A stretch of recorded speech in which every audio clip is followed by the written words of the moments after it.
మామూలుగా ఎప్పుడో ఏదో ఒక సంస్థ ఏర్పాటు చేసింది వద్దు.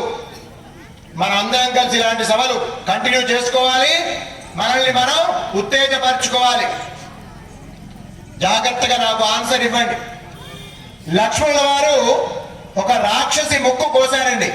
ఆమె పేరేంటండి? చాలా మందికి తెలియదు అనుకుంటా, ఒకసారి గట్టిగా చెప్పండి. ఎవరండి ఆమె? శూర్పణఖ, రాక్షస జాతి. ఈ మధ్య ఆ రాక్షస జాతిలో అమ్మాయిలు కూడా భయంకరంగా ప్రవర్తిస్తున్నారు. మీకు వాట్సాప్ లో, ఫేస్బుక్ లో చాలా వస్తూ ఉంటది లవ్ జిహాద్. దయచేసి అలాంటి శూర్పణఖల నుంచి మీ అమ్మాయిలు కూడా రక్షించాల్సినటువంటి దురవస్థ మనకు దాపురిస్తోంది. దయచేసి మిగతా జాతుల్లో ఏదైతే ఎడారి మతాలు ఉంటాయో వాళ్ళ మతంలో ఆడవాళ్ళు కూడా భయంకరంగా తయారై ఉన్నారు. మగవాళ్ళ కంటే దారుణం. ఎందుకంటే ఒక మగవాళ్ళతో ఒక అమ్మాయి స్నేహం చేయాలంటే పలు రకాలుగా ఆలోచిస్తుంది. అదే ఒక ఆడవాళ్ళతో స్నేహం చేయాలంటే ఆడవాళ్ళే కదా అని సులభంగా కలిసిపోతారు, పక్కన సీట్లో కూర్చుంటారు, ఇంటికి పిలిపించుకుంటారు, ముచ్చట పెడతా ఉంటారు. మరి ఆడవాళ్ళు ఏం చేస్తున్నారు? మీకు తెలియకుండా మీరు తాగే తినే పదార్థాల్లో మత్తు పదార్థాలు కలిపి వాళ్ళ యొక్క అబ్బాయిలకు అప్పచెప్పే దౌర్భాగ్యమైన దుర్మార్గమైన ఆలోచన. ఎంత రాక్షస నీచ నికృష్టమైనటువంటి ఆలోచన, గమనించుకోండి. దయచేసి ఇక్కడ ఉన్న తల్లులు, తండ్రులు, అన్నలు మీ చెల్లెలని, మీ ఆడ కూతుర్ని జాగ్రత్తలు చెప్పండి. మొహమాటం వద్దు, ఇబ్బంది పడొద్దు. అర్థమైందా? దయచేసి లవ్ జిహాద్ మీద అలర్ట్ గా ఉండండి. మనకి తెలియకుండా మన ఇంటి మధ్యలోకి వచ్చేసే భయంకర వాతావరణం స్పష్టంగా కనబడుతోంది. చదువు పేరుతో బయటకు వెళ్తున్నారు, ఉద్యోగాల పేరుతో అమ్మాయిలు బయటకు వెళ్తున్నారు, వేరే రాష్ట్రాల్లో వేరే జిల్లాలో ఉండే పరిస్థితి. మనం ఖచ్చితంగా అదుపులో పెట్టుకోవాల్సినటువంటి బాధ్యత మన పైన మాత్రమే ఉంది. గ్రామ స్థాయిలో అబ్బాయిలు పనికి మాల సినిమాలు చూసి అమ్మాయిలను లవ్ దృష్టితో చూడమాకండి. హిందూ కుర్రవాళ్ళు, అమ్మాయి ఎవరు, హిందూ అయితే ఎవరితో మాట్లాడుతోంది కొంచెం గమనించి అడిగే అవకాశం కూడా తీసుకోవాలి. మీరందరూ ఇంకొక ఆన్సర్ ఇవ్వండి నాకు. సీతమ్మని ఎవరు ఎత్తుకెళ్లారండి?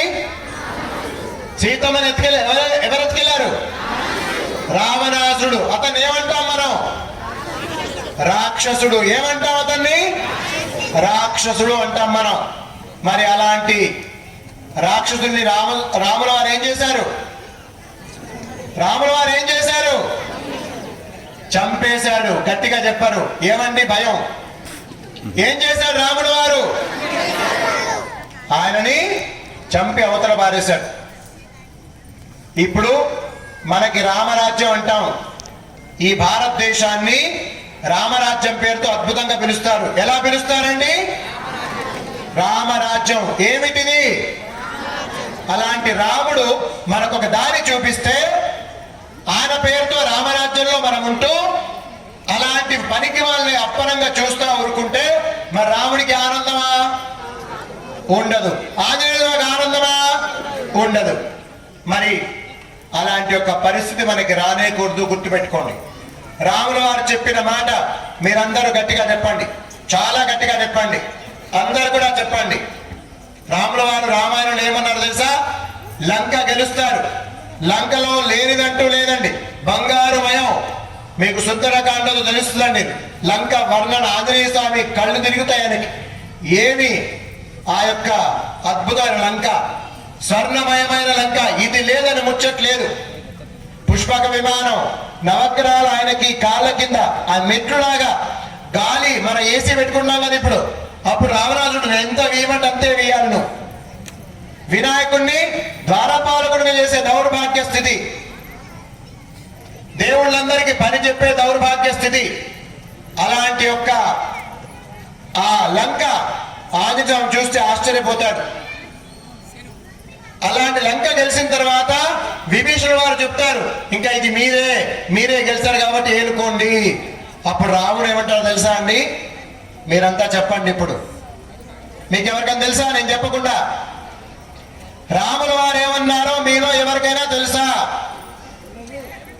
ఎవరికైనా ఒక్కరికి కూడా ఎంత కష్టంగా ఉంటది, ఎంత ఇబ్బందిగా ఉంటది. అది ఎన్టీఆర్ సినిమా డైలాగ్ అనుకుంటారు మనం సినిమాలలో. అర్థమైందా? అలాంటి యొక్క రాముడు చెప్పినటువంటి మాట అలాంటి భారతదేశాన్ని రక్షించడానికి మనం ఎన్ని రకాలైనా సరే సిద్ధంగా ఉండాల్సిన పరిస్థితి. అలాంటి యొక్క పరిస్థితిని మనం తప్పించడానికి అవకాశమే తీసుకోకూడదండి. రాముల వారు స్వధర్మాన్ని నిర్వర్తిస్తూ